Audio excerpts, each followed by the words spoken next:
Pada pertengahan abad ke-19, Eropa sedang berada dalam masa penuh gejolak.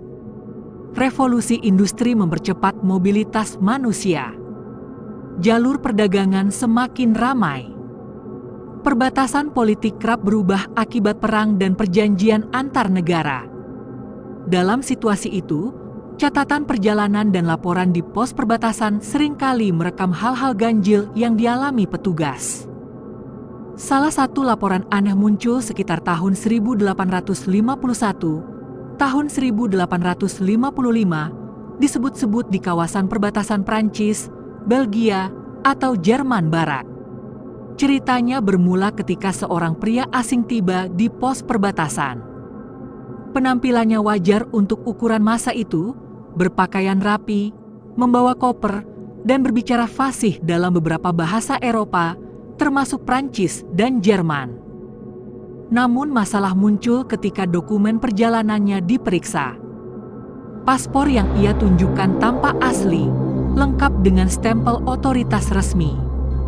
Tetapi di bagian kebangsaan, tertulis sesuatu yang membuat para petugas kebingungan, Tauret. Tidak ada satupun dari mereka yang pernah mendengar negara bernama itu. Dalam atlas resmi maupun peta politik yang dipakai administrasi Eropa, tidak ditemukan wilayah dengan nama tersebut. Petugas berulang kali menegaskan bahwa di perbatasan Prancis, Spanyol, hanya ada negara kecil bernama Andorra, bukan Tauret. Namun si pria bersikeras, negaranya sudah ada selama berabad-abad, dan ia menganggap wajar jika semua orang mengetahuinya. Kejanggalan semakin besar ketika diperiksa lebih jauh. Paspor itu memiliki cap konsulat dari otoritas yang tidak dikenal. Mata uang asing yang dibawanya sebagian dikenali, tetapi ada pula koin yang tidak sesuai dengan sistem moneter manapun di Eropa. Ia sendiri tampak tulus percaya bahwa negaranya nyata dan sah. Akhirnya, untuk menunggu klarifikasi, pria itu ditempatkan di penginapan lokal di bawah pengawasan. Namun keesokan paginya, ia menghilang tanpa jejak. Tidak ada tanda-tanda ia melarikan diri, pintu kamar terkunci, dan jendela tidak terbuka. Barang-barang yang ia bawa juga lenyap. Laporan itu kemudian beredar sebagai kisah aneh di koran lokal dan catatan perjalanan. Tidak ada penyelidikan resmi lebih lanjut yang tercatat. Dan identitas pria itu tidak pernah terungkap. Ia tetap hanya dikenal sebagai The Man from Tauret. Pada abad ke-19, istilah dunia paralel, parallel worlds, belum dikenal dalam sains. Namun, filsafat Eropa sudah lama membicarakan soal possible worlds, dunia mungkin, seperti yang dikemukakan Leibniz pada abad ke-17. Konsep itu menyatakan bahwa ada banyak realitas yang bisa eksis secara bersamaan, meski kita hanya hidup di salah satunya. Ketika laporan tentang Man from Tauret beredar, sebagian pembaca menganggapnya sekadar anekdot perjalanan atau kesalahan dokumen.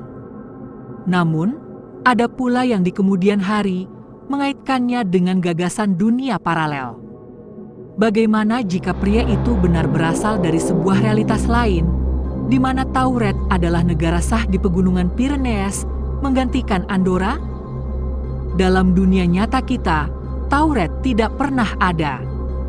Tetapi dalam kerangka dunia paralel, ia bisa jadi eksis di garis sejarah yang berbeda, di mana peta politik Eropa tidak sama dengan yang kita kenal. Kisah Man from Tauret versi awal tahun 1850-an tetap menjadi misteri.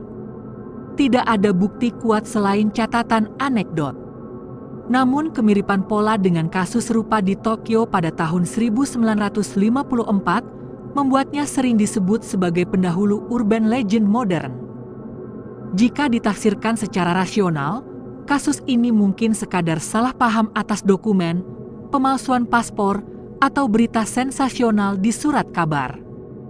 Namun bila dipandang dari perspektif konsep dunia paralel, ia menjadi simbol, seolah ada seseorang yang, entah bagaimana, melintasi batas tipis antara satu realitas dengan realitas lain, meninggalkan kita pertanyaan abadi tentang apakah dunia kita benar-benar satu-satunya?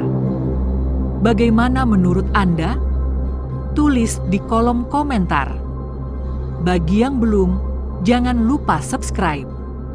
Terima kasih.